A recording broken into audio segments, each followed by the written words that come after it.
기술적 반등 구간에서 리스크 최소화하는 전략 투자 뉴스 통해 만들어 드릴게요. LNS홀딩스 김선영 대표, DB금융투자 김병수 PB와 함께하겠습니다. 어서 오세요. 투자 뉴스 바로 화면을 통해 만나보시죠. 교보증권과 신한금융투자를 시작으로 다올투자증권과 유진투자증권까지 증권사들이 잇따라 반대매매 완화안을 발표했습니다.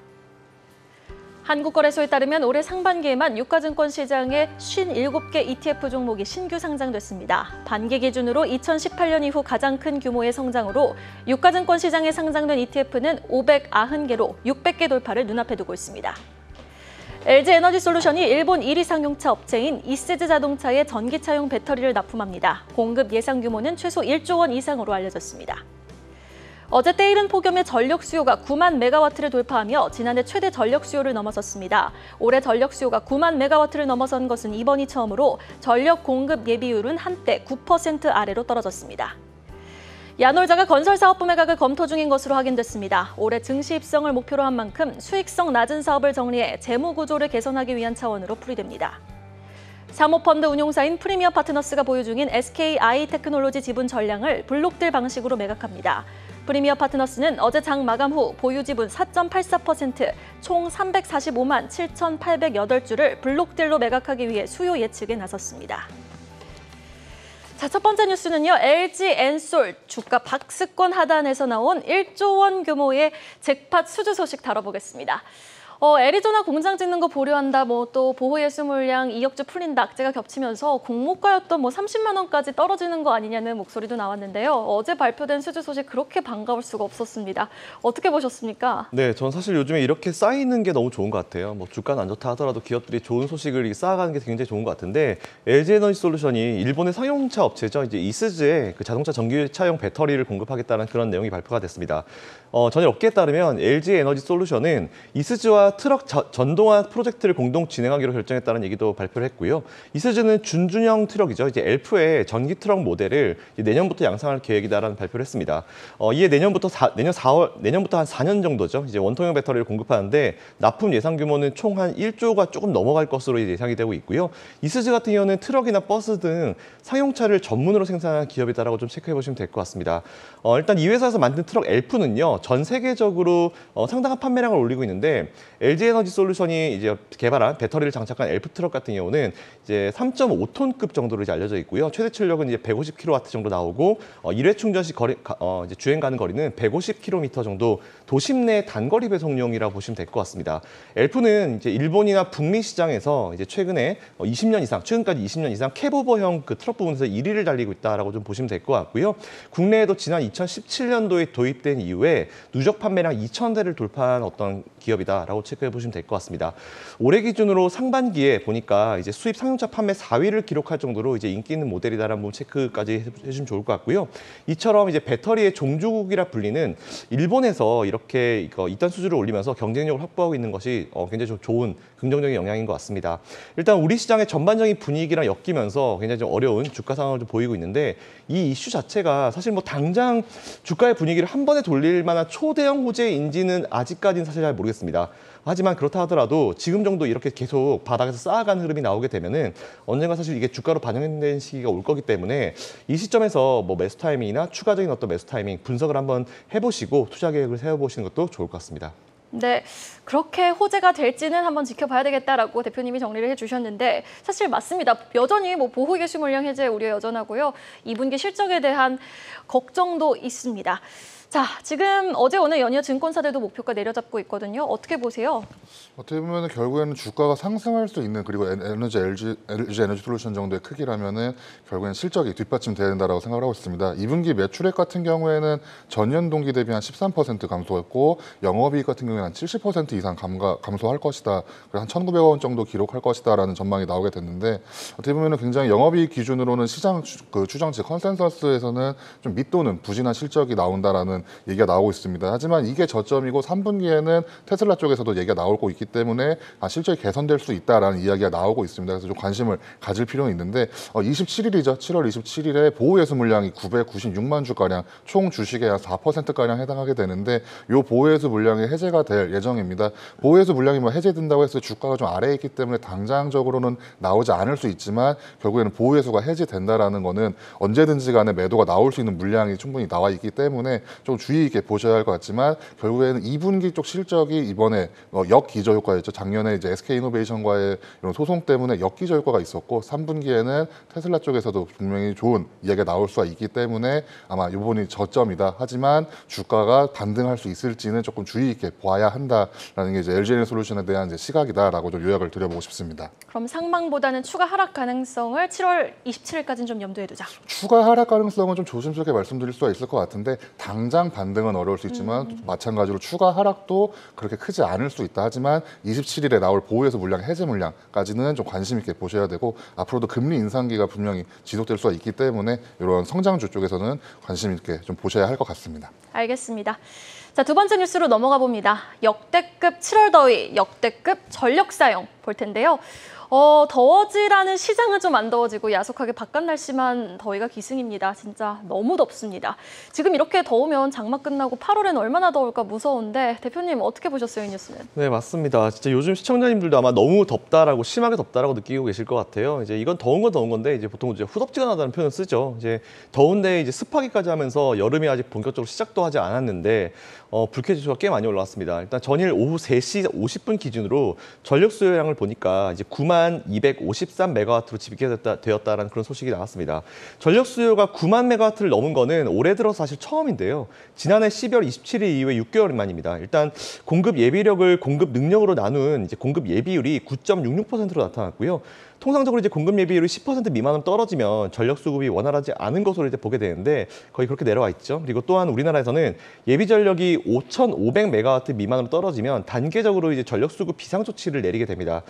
일단 전력 그 수급 비상까지 약 한 3,200메가와트 정도 이제 여유가 남아있긴 하는데 그렇다 하더라도 조금 불안하죠. 아직까지 본격적으로 여름이 시작되지도 않았는데 어쨌든 이제 산업통상자원부 등 전력 당국이 이날 전력 수요가 늘어남에 따라서 이제 LNG 발전 그리고 양수 발전 뭐 가능한 한 모든 전력원을 동원하고 있다라고 이제 얘기를 하고 있는데 어쨌든 올해 역대급 폭염이 올 여름에 예상되는 만큼 관련주를 조금 빠르게 한번 찾아보시고 공부해 보시고 상대적으로 좀 덜 오른 기업이 있다라고 하면은 투자해 보시는 것도 나쁘지 않겠다라는 그런 의견을 가지고 있습니다. 네, 사실 관련주를 이렇게 찾아보니까요. 시간외 거래에서는 옴니 시스템 같은 뭐 스마트 그리드 관련주들이 반응을 해줬어요. 그런데 사실 약간 이런 테마주들은 빨리 이렇게 트레이딩 전략으로 급등하고 급락하는 흐름이 나오더라고요. 그런데 좀 길게 보고 갈 만한 찐 여름 수혜주 있을까요?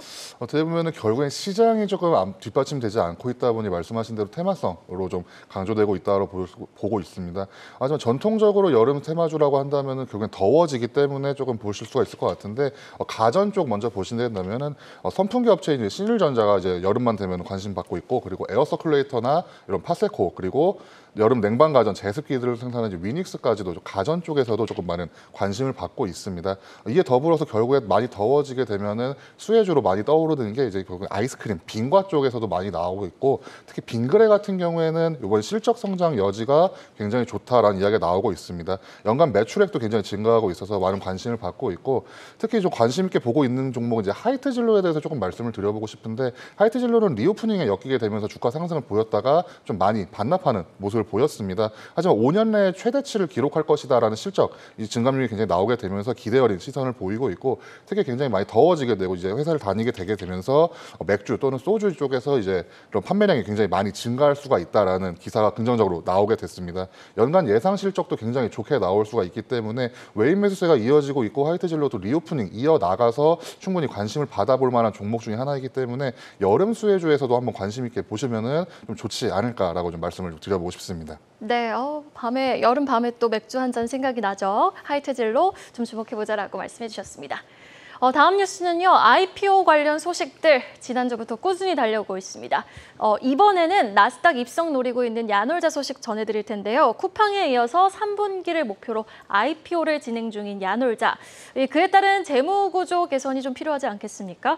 리스크가 큰 사업 좀 과감히 정리를 했네요.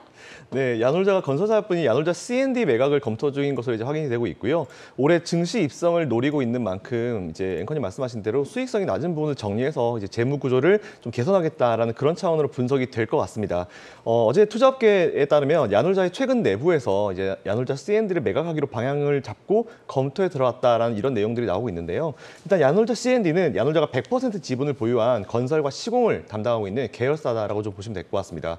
그러나 건설 시공업 자체가 사실 지금은 이제 중대재해처벌법이죠. 이런 거 시행되고 그리고 여러 가지 법적 리스크가 커지면서 이제 책임 부담이 좀 많이 늘어났습니다. 이에 따라서 수익성도 점차 떨어지니까 나스닥 상장 전에 이전 수익성이 안 좋은 어떤 계열사를 좀 잘라내자 이런 느낌인 것 같고요. 야놀자 C&D의 실적을 보니까 2019년도에 정점을 찍은 이후에 지금 계속 내리막을 걷고 있는 그런 흐름입니다. 일단 매출도 좀 계속 감소한 추세고요. 순이익도 적자였다가 다시 흑자로 돌려섰다가 이제 작년에 다시 이제 적자로 돌려섰더라고요. 이런 부분도 좀 불안정한 현금 흐름을 보인다는 부분 좀 체크하시면 될 것 같고요.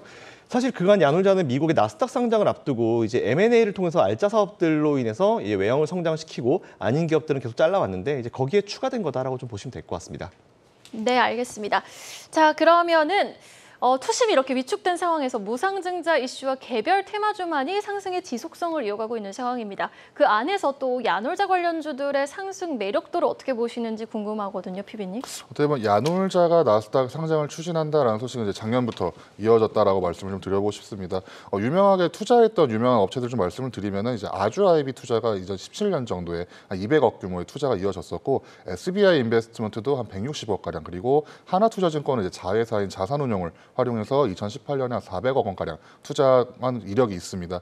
결국에는 야놀자가 올 하반기 상장을 준비하고 있기 때문에 이런 투자가 이어졌던 투자 이력이 있던 업체들을 좀 중심적으로 보시면은 좀 관심 있게 보실 수 있을 것 같은데 특히 상장 주관사가 이제 골드만삭스랑 모건스탠리로 바뀌게 되었습니다. 작년 9월에 이제 외국계 증권사로 주관사 계약을 변경하게 되고 그리고 소프트뱅크 쪽에 투자가 들어오게 되면서 나스닥 상장으로 이제 방향을 전하는 게 아닌가 그리고 업계에서는 이제 미국 나스닥 상장이 유력하다라는 이야기가 나오고 있습니다. 그렇기 때문에 야놀자가 올 하반기 그리고 3분기 말에서 4분기 초라고 구체적으로 이야기가 나오고 있는데 하분기에 만약에 나스닥 상장을 추진하고 있다면은 그간 투자했던 업체들이 분명히 그런 수혜를 입을 수 있습니다. 하지만 두나무 쪽 기억을 한번 해보신다면은 두나무 때도 아마 하나투자증권을 비롯해서 굉장히 주가 상승을 많이 보였다가 좀 제로 소멸과 가능해서 주가가 많이 빠지는 모습을 보였기 때문에 이런 올 하반기에 나스닥 상장 기대감은 충분히 있지만 테마성으로 등락 가능성이 굉장히 크다. 특히 지금처럼 시장이 좋지 않을 때는 테마성으로 주가가 많이 움직일 수가 있기 때문에